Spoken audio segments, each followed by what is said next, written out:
welcome to the Utah Puck Report. It's a captain's log. We're going to get early here. 3 episodes this week because we have so many home games, and it's getting pretty exciting. And there's also been some drama going on about home games, and so I thought, I saw Broccoli Brandon, my friend Brandon, who had made a post and talked about some of the stuff, and then our beat reporter Cole Bagley went into the locker room and talked to players about how they felt about certain aspects of fan participation. And so we got all that. But before we get into all that, I want to talk about last night's game. I thought it was a pretty exciting game against St. Louis, and there was a lot of fun stuff to talk about. So Broccoli Brandon, as he's known around the Delta Center, and Brandon, as he's known everywhere else, thanks for joining us today. Yeah, of course. Thanks for having me. You were at the game last night, and tell me what were your expectations going into last night's game, and what were your favorite parts of last night's game? I expected it to be extra chippy. I feel like we do that with the blue every time we've played the Blues so far in our history. It's been a little extra chippy here and there. I expected Clayton Keller to perform well. He usually plays pretty well against the Blues, and I I was happy with the result. I was a little bit worried. They haven't been on that great of a record lately, but that doesn't mean that, with our consistency issues, I know you're gonna show the Bear interview, and I don't know that the he's looking at deeper metrics for consistency. Um, but from the fan perspective, the consistency hasn't been there, at least as far as terms of winning winnable games kind of thing. And so uh, I was hoping that our good team was going to show up, and it seems that they did. Even though we had weirdly a bad night from Dylan Gunther, we don't get that many bad nights from him, but everybody else stepped up and did really well.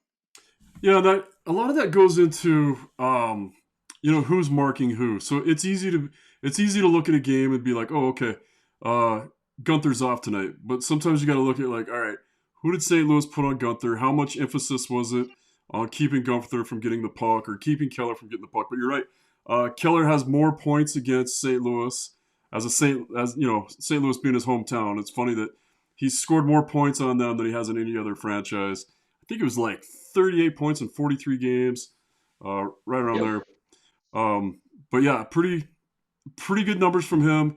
Gunther, all right, we'll say that he was having a bad night, but everybody else picked up. It's fun to see Dersey score. I don't know why it's so much fun to see him score because when you break it down, especially the goal he got, where he comes from behind the net, keeping in mind that he's a defenseman coming from behind the offensive net, setting up perfectly where he sets up for those goals. It's man, he's just such a fun player to watch. He's got so much talent. What'd you think of your boy Veggie? That's your connection, right? Your boy Veggie. Yeah, we're super tight. Yeah, but no. No, as I kind of said all throughout last year, and the main reason I started wearing the broccoli head to support him was because goalies get none of the glory but all of the blame. And so, and you know this as a goalie yourself, there's uh yes, a goalie can have a bad night, but also people don't look at whether the defensemen were having a bad night or whether they missed an assignment. Really, it's just like, oh, the goalie should have had that, but they have no idea Right. what what the chemistry is between the goalie and that defense, thinking like, oh yeah, I can trust this person to get their assignment and worry about the passer, and then they miss their assignment and then the puck goes in or whatever. But anyway, yeah, he had a great night. I think he was either at 93 or close to 93% save rate. I think it was 26 out of 28.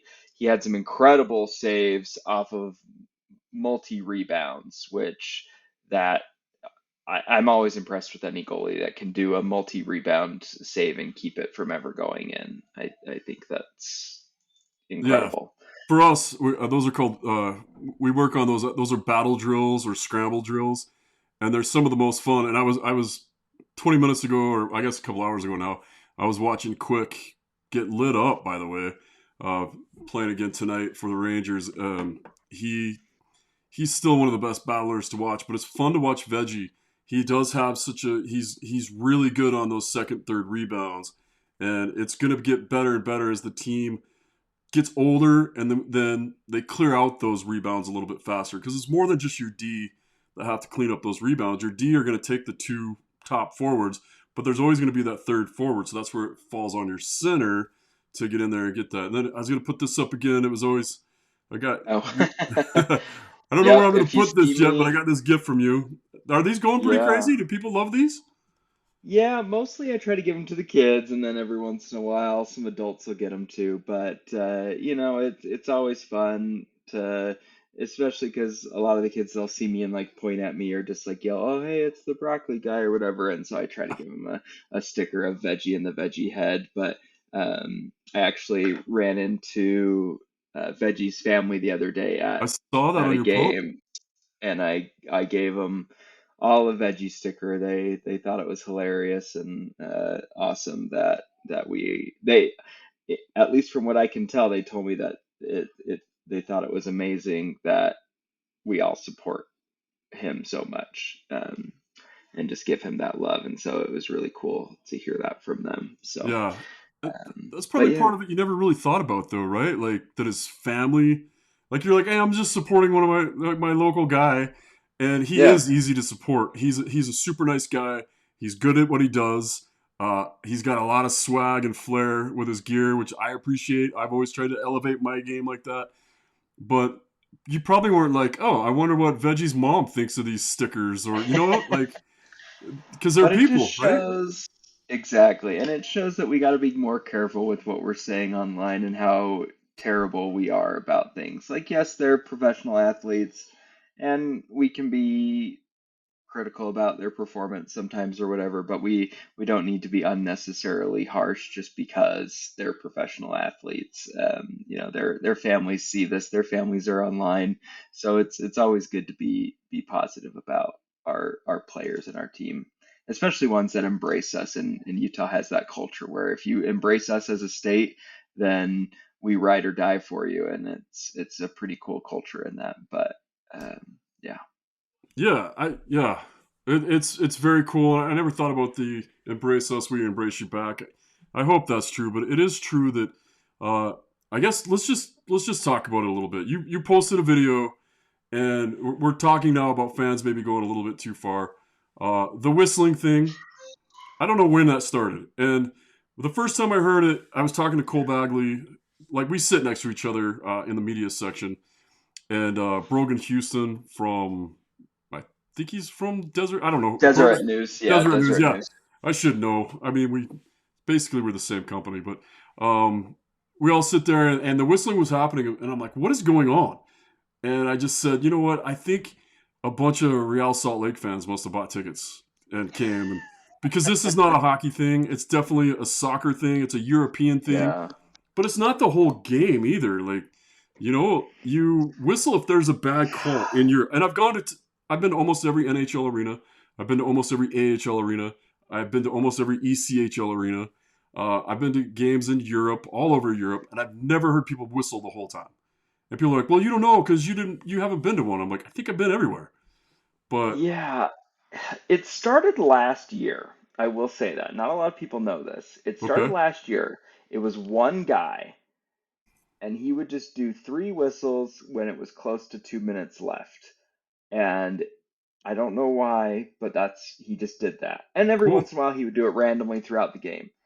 And I don't know who the guy is. I just know that I would hear it in a certain section. This year it's a little more towards the visitors side bench on the goal end. Okay, So I'm not sure exactly who it is or how it started, um, but he would just do these three quick whistles and kind of be it.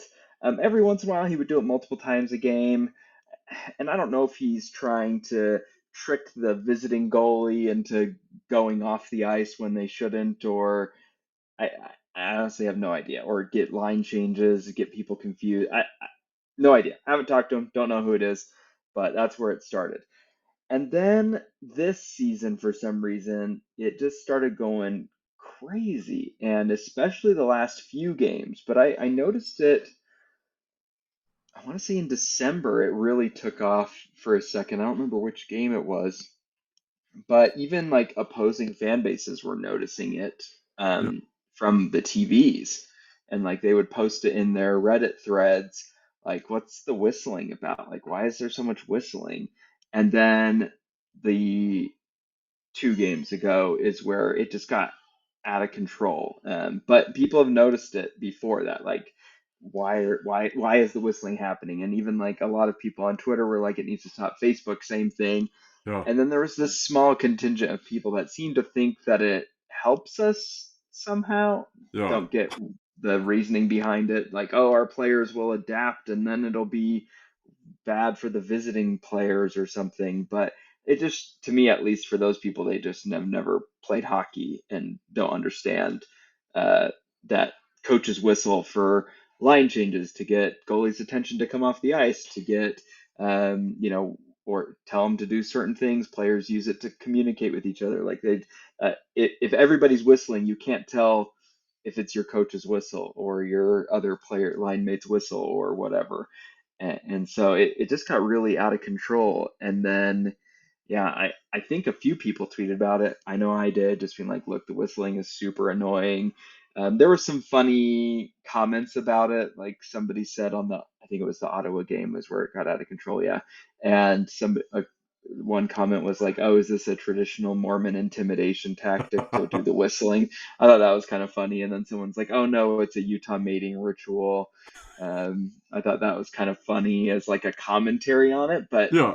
like even Maddie and Dom commenting on the whistling shows that it was getting a little out of control because they Yeah. don't really usually comment much on crazy things happening in the crowd because they can. But they don't because they're focused on calling the game. But it was distracting enough that they're calling it up and being like, we don't know why everyone's whistling. Like, I don't get it. I don't think anybody truly gets it. I think it started out as a fun thing. I like the idea of a creativity thing, something like that, but it shouldn't be the whistling. Yeah, and I'm all for the, like you said, it started maybe for the 2 minute warning or a 1 minute warning, or Yeah, there's other arenas that somebody will yell, "Hey, how much time is left?" right before the 1 minute mark and yeah, stuff. And I always thought that was funny and fun. And I, if yeah. it was like once a game, it'd be all right. But it's fun, and you're kind of the perfect person to talk to because you've created this whole persona of a fan participating. So you're not like, a lot of us just go and we grab our drinks and we sit down and we watch the game. And some people get way more into it. The other Brandon, Gangrene Ute fan, Oh yeah, is yeah, another fan that gets really into the game, and I'm all for it. And I yeah. love what you guys have done. And I had you guys on last year. I think what you guys do brings more atmosphere to the game, and I think it's fun. I think the players enjoy it. I think management enjoys it. But I think there's a point where you cross a line, and it becomes like you're trying to insert yourself too much, and also the other fans are getting annoyed by it.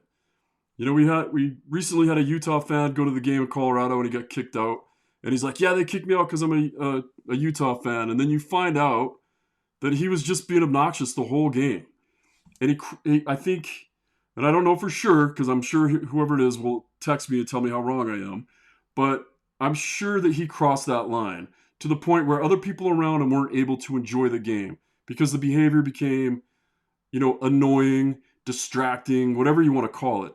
But I'll tell you what, you made noises like that around my grandma, and you'd find a handprint on the side of your jaw for making Well, let's unnecessary not do noises. that. Let's not do that. Yeah.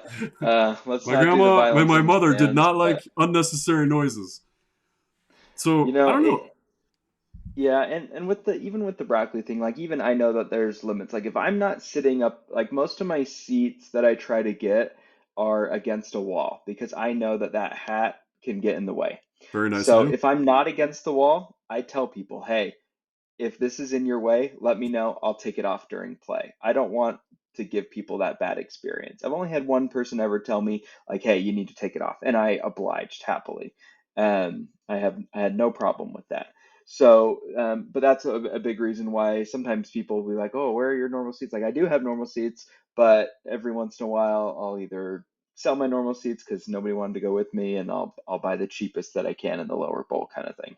So, I move around, but anytime I do, I try to make it so I'm not going to be in the way of somebody else, and that's kind of a thing that I try to do. But other people the same thing. I don't think anybody wants to create a bad experience for another fan, um, or the players even too.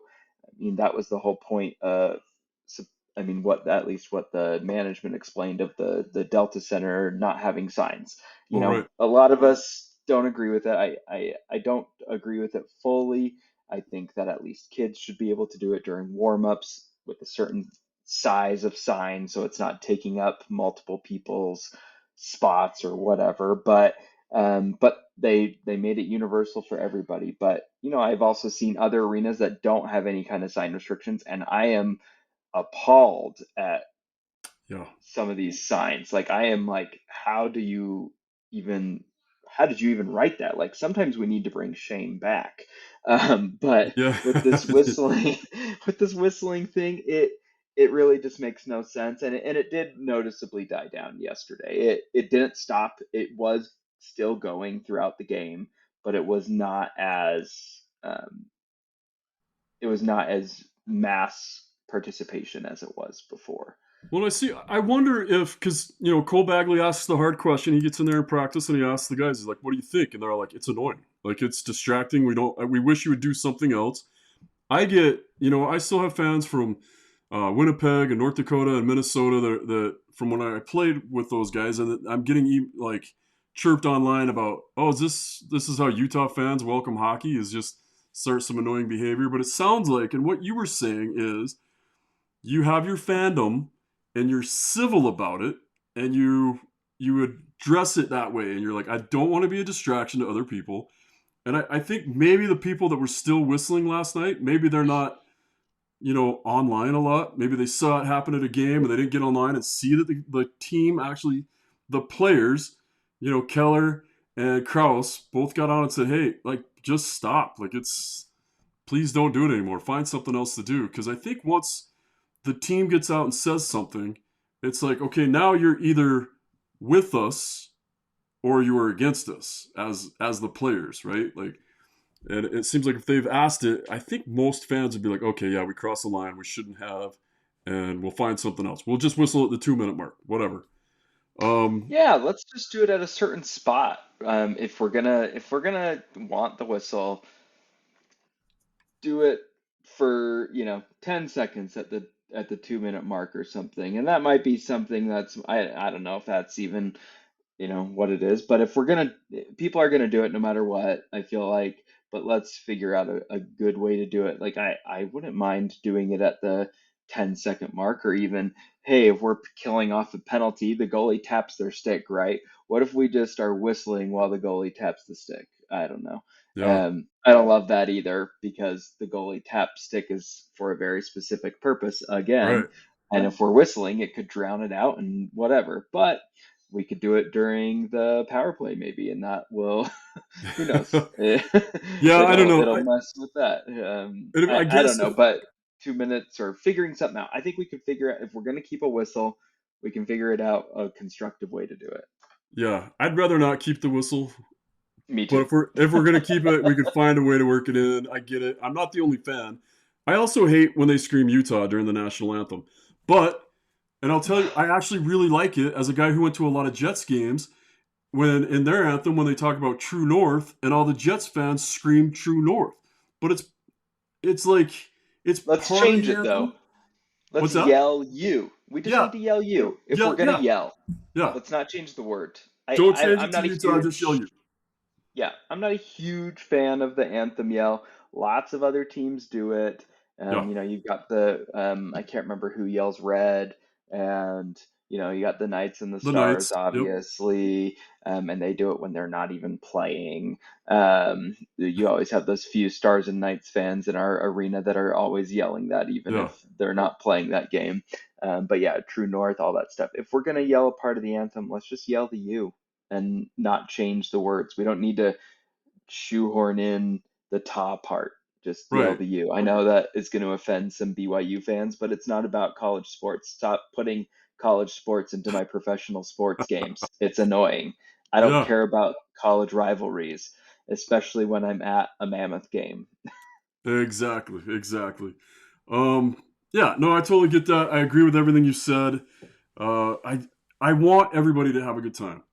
I want people to love hockey as much as I love hockey and go to the arena and feel like they belong and feel uh like I get being frustrated with the team. I get being happy when the team wins and sad when the team loses or even mad when the team loses. But I think there just has to be some civility. There has to be a line. And I also come from a long line of service and a long line like my daughter's currently active military and basically my whole family besides me was active military. I'm a firefighter. Like the anthem means a lot to me. And we also have, I can't remember how old she is, 15. We have a 15, 16-year-old, 14-year-old girl singing the anthem. How about we don't distract her either? Like just sing you. And don't let's stop imposing ourselves. She has gotten used to it, I've noticed. The first I time, I noticed. think she was shocked. I noticed that the very first time. I was like, oh, that poor girl. But yes, I think even the people who are anti-screaming anything or yelling anything during the anthem, I think they're like, if we're gonna do it, then let's just do the U. Yeah. And I think it would get more people, easily more people participating in it, at least. To me, I don't want to yell the Utah part. Because it doesn't work. But I'd happily, if everybody's gonna do it, I'd support the you thing. I'm not opposed. I mean, I'm not for, I'm not against, but at least we don't change the word. Yeah, fair enough. Fair enough. All right, so probably enough about that, right? Hopefully we've Yeah, we've we'll said our see. part. Hopefully people can listen. And if they want to Yeah. chirp us online, like go ahead and chirp my page. You Yeah. can say whatever you want. You don't have to go to Brandon's page and chirp him.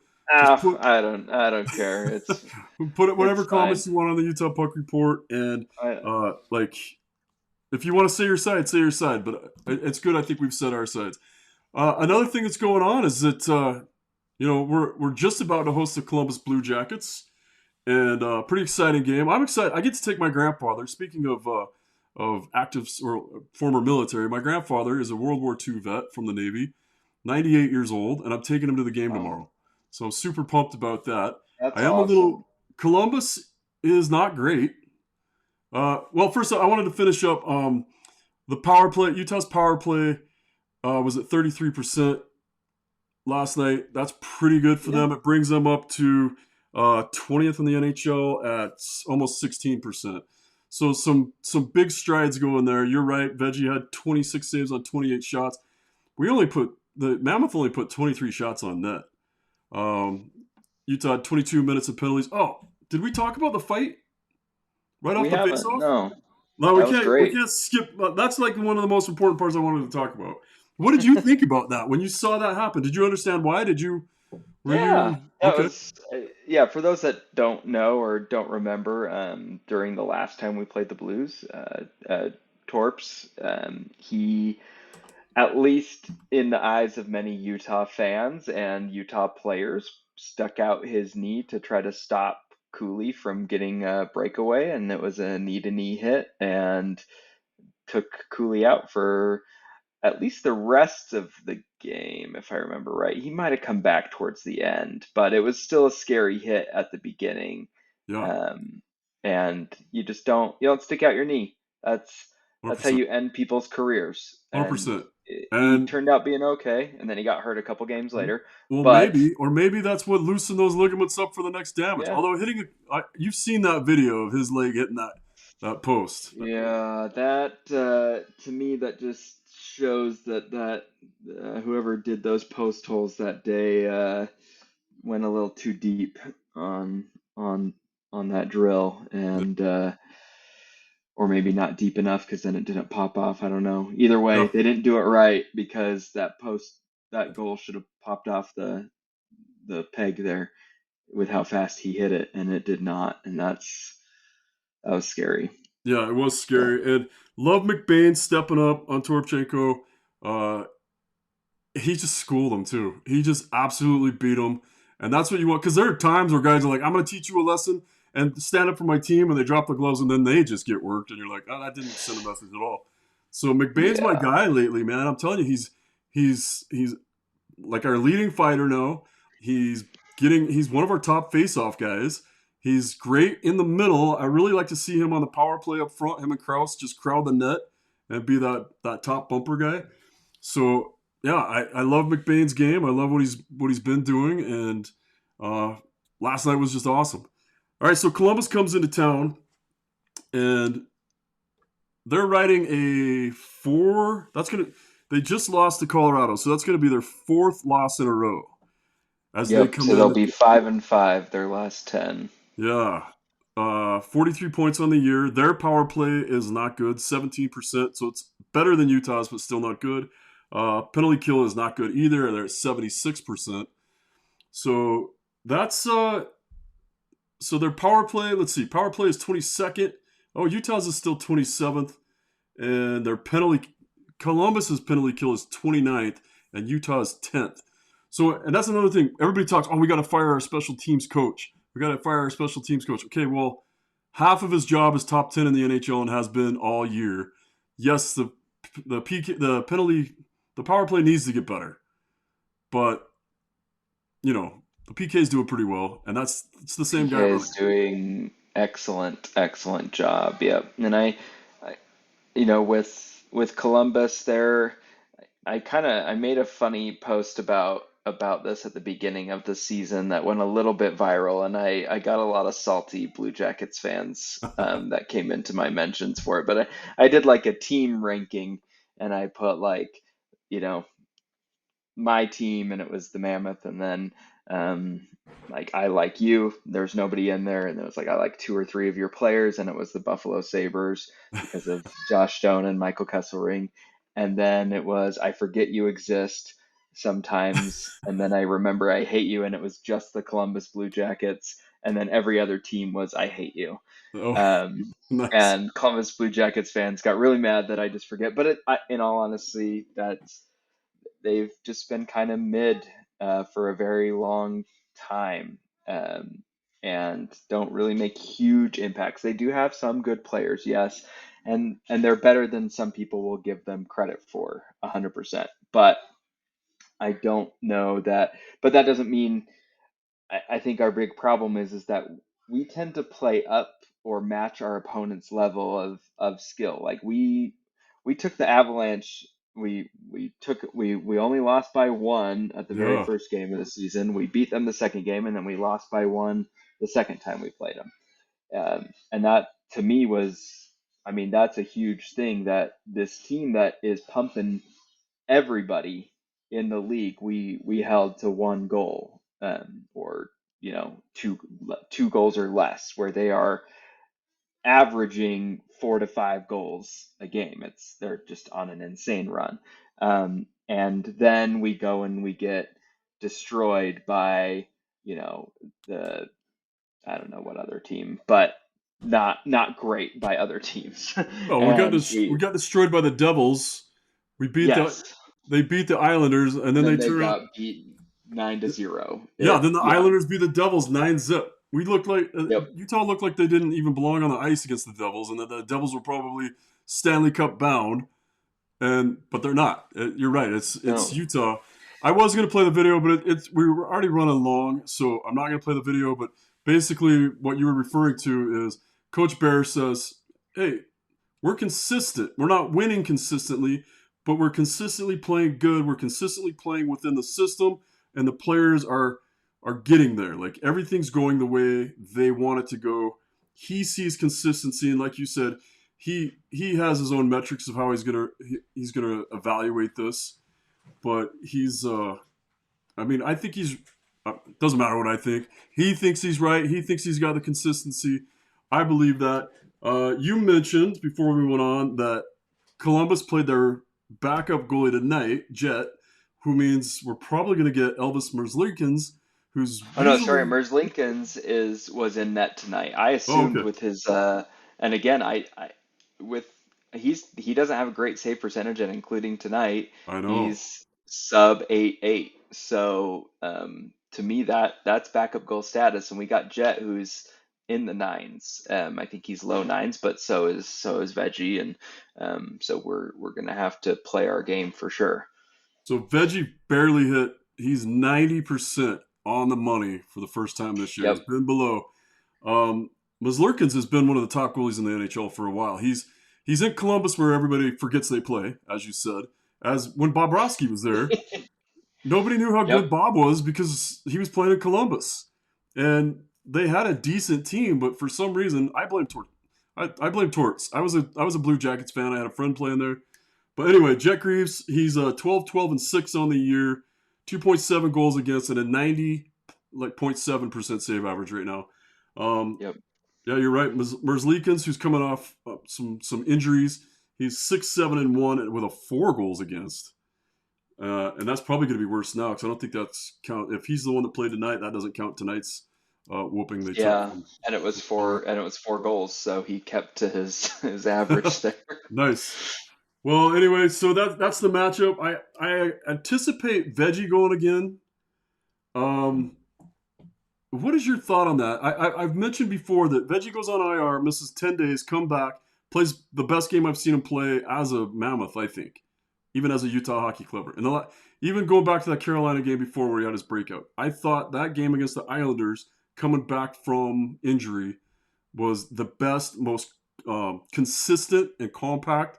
His save his saves were really good, and his what we call a save selection, the way he chose to make the save, and even controlling rebounds out of harm's way. I think he was at like a 90% perfection rate, not save rate, but as goaltenders break down games, we look at save selection, rebound control. Those are kind of our top things, and I thought all of that was the best I'd seen of him in his career so far that I'd watched. And then that's a well rested Veggie. So then here we go. How many games in a row is he going to play before we see, before we get Vitek? And at what point is that fair to Vitek? Because we keep putting him into those scheduled loss games. And so I keep defending his low save percentage. If you're a goalie that's Yeah. only playing once every 7 games and you get put in against Colorado or, teams that are tearing it up, of course you're going to have a lower save percentage. But what are your thoughts on that as a veggie guy? I mean, he said last year he plays better when he plays more, and I know that he played an insane amount of games towards the end of the year last year. Yeah, Um, basically all of them. yeah, it was crazy, and I think yes, we still need to give Vanacek some shots at winning, because he we still will need him, and we should expect our backup goalies to be able to perform as well. We've given him 11 games total, and only 2 of those we won, and he had obviously he had an amazing night. And he even played out of his mind at Colorado. Yes, we lost, but it was a 1-0 loss. So like Right. and again, like a lot of his games, he's not playing bad. It just, he does have some bad nights. Nobody's gonna not say he doesn't, but he still has some really great nights, and just unfortunately it just didn't go our way with it. So, you know, I, I, I honestly don't know, especially with what's coming up for the Olympics, and I don't know how that's going to play out for these guys that are going to be playing in it. It'll be interesting to see. I feel like he should be trusted somewhat in knowing when he needs a rest, but also we have to look at what's for best interest of the team. And I'm just glad I am not the coach, because I would have favorites, and I do as a fan, and I know that I cannot make level-headed, unbiased opinions like coaches have to. So, It's a tell as old as time, my friend. And especially when it comes to goaltenders. I mean, I've expressed my frustration with leaving Yamamoto out of the lineup, who I think is just a little motor out there this year. I liked him last year. I really like interviewing him. He's one of my top 5 people I like to interview on the team. Jersey's always going to be number one because he doesn't ever give you a canned answer. But I like Yamamoto. I like him as a player. I think he should be in the lineup this year. I think he's really earned it. When it comes to goaltenders, it's hard to say when is it too much? And I was the same way. I never wanted to sit the bench, which is funny because that's what I became most known for, as being an e-bug and always being on the bench. But when I was actually playing, I always felt like the more games I got, the better I played. But I don't know if my numbers said that. I think I felt better because I was getting more reps, feeling better in games. You're less nervous. The first few games you play at whatever new level you're at, NHL, AHL, ECHL, ACHA, whatever, your first few games are fast because you're just getting there, and everything seems so fast to you, and then it takes you a few games to catch up, and then if you get pulled out of the lineup, if you get hurt or whatever, you miss a game or two, or you're the backup and you miss 4, 5, 6 games in a row, you get put back in. It's fast again. So I think that's the other balance too. How many games to give Veggie the rest we need, and how many games to keep Vitek as sharp as he needs to be playing? That's some math that I will never get. So Yep, and that's why I said I'm glad I'm not the coach. Because yeah, he definitely needs some good starts, and I think he will get a few this homestand for sure. We've got the Leafs on Tuesday, the Stars on Thursday, and then the Kraken on Saturday. So we're playing 4 games in a week, basically, which is a lot in one week. So I imagine he'll get a start at least uh, within these next 4 games, because then there's a little bit of a bigger gap with the Flyers. Um, so I think we'll get there, but I don't know which ones he starts, which ones do I put him in. yeah, it just makes me really think: Yeah. Are we gonna put him in it? Like, are we gonna say, "Hey, we probably won't. We might not beat Dallas, so maybe we should give VV the go," or do we say we want to see where we stand? Line one versus line one, goalie one versus goalie one when we play Dallas at home, in case that happens to be our first Wild round card or wild spot. card matchup. Yeah. Yep. So I don't know, man. It's going to be interesting to see what Bear does. Um, I admire Bear for what he does. It's a lot of thinking. I know it's not just automatic with him. I know he puts a lot of thought into it, but I wouldn't mind seeing Vanacek go tomorrow and then go against Seattle and then have Veggie play the rest of them. Yeah. And it'd be interesting to see. The Kraken are surprising though. They're kind of how we were last year, where they're fighting for that wild card spot, hoping for meaningful games um, into that March time period. So it'll be interesting to see how they go too, because they're playing some sneaky good hockey, just kind of like the Ducks were. I think the Ducks are starting to fall off. I think that Yeah. but who would have thought they were the top of the Pacific, and now they're on I think a 7 game losing streak. So like it can change just like that. But if we can put together a decent winning streak, we're right back in there. I don't know that we catch up to the rest of our central opponents, but if we can separate ourselves and get a solid wild card, then that would be great. Yeah, it was So nice to see Winnipeg take a spiral down. They went down in flames there for a bit. 11 straight yeah. losses. All right, I've kept you long enough. This has been a lot longer. I just wanted to get your opinion on some things, especially, as a fan that you're at every game. You're so invested in the team. You're entertaining. You're great for the crowd. You're great for the game. So I wanted to get your opinion on everything else that was going on. So thanks for taking the time and catching up with me and giving me your opinion. I definitely want to come back to you and talk more after this homestand and see where your thoughts are and see where the Mammoths stand at that point. Yeah, we'll be pretty close to I know the trade deadline's getting a little extended because of the Olympics now, but it'll be interesting to see where we are and what kind of push we want to make, whether we're going to be sellers or buyers here at the deadline. So, My guess is nothing. yeah, that's kind of what I'm thinking. My guess is I, my guess is I think that if we did something, it would be maybe to bring in another goaltender. It depends on but do we I don't do know it how this bad late in the year? Who knows? Yeah. Kerfoot is. I don't know Yeah. what's going on up front. I know we need a little bit more scoring. I thought that was addressed with Perturka. He's definitely doing what we thought he was going to do. I think he's been helping. So I just can't see Missing them. Cooley is so hard to judge Right, right. without Cooley. And they said he might be back before the Olympics. So I can't see him actually doing that. Why wouldn't you just give him the whole time off? But it'd be, I don't know. We'll see. I can't see the That Mammoth doing limp anything because you'd have to that give limp was something pretty up that's bad. young. What's that? Exactly. Oh, I never. Yes, got to get something up that's young. But also that limp was pretty bad during the announcement of the Winter Classic. Well, see, I was standing right next to him at the well, obviously I followed him around a little bit too. And he looked during the Winter Classic announcement, he was walking pretty well. I kept looking, he had loose cargo pants on, and I'm like, is there a brace under there? So I probably looked like some creeper trying to look at his pants, but I wanted to know if he's in a brace because look, and I've said it before, I'm a paramedic. I can normally look at somebody and I know where the injury is or what the injury is, or at least get an idea. When you saw that knee hit, I thought that's got to be some of the CLs, but they never Yeah, mentioned surgery. So I've had a couple of tears myself, and I was in a brace for a while, and then I was back to normal, just nervous. That's something that doesn't leave your head, by the way. When that knee goes, and then you get back on the ice, it's in your head for 6 months to a couple of years. But yeah, it'll be interesting to see. We'll catch up about then. How does that sound? sounds great. All right, and if you want more of these awesome stickers, you just gotta harass them.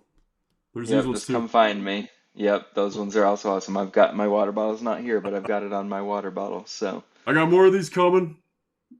They're reflective, but anyway. yeah. All right, Brandon. Well, Thank you for your time. I appreciate it, and we'll just call it that. That is the Utah Puck Report.